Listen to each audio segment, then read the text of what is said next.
Hello everyone, welcome back to my channel. Today I'm going to teach you how to make a classic slime recipe. Without further ado, let's get started. Step 1.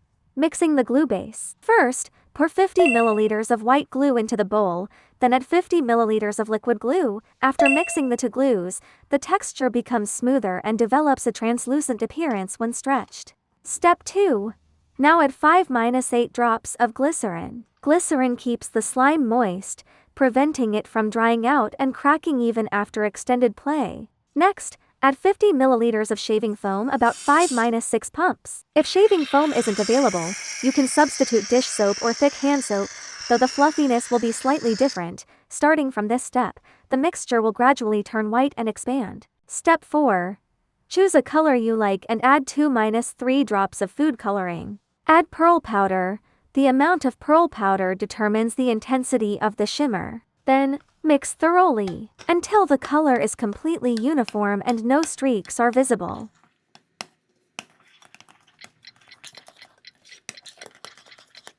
Step 5. The crucial step: adding the setting solution. The setting solution is key to forming the slime, but remember, add it in small amounts, multiple times. Start with just 5-8 drops, then stir vigorously for 1-2 minutes.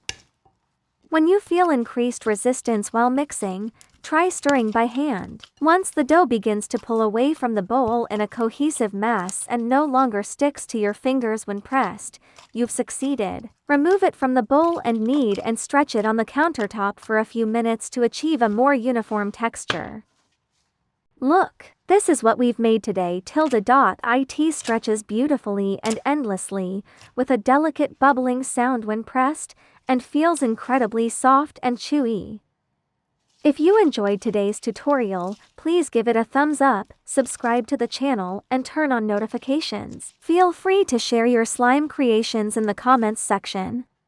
If there are other styles you'd like to see, such as transparent slime, iceberg slime, or butter slime, feel free to let me know in the comments section. Let's take a look at today's results together.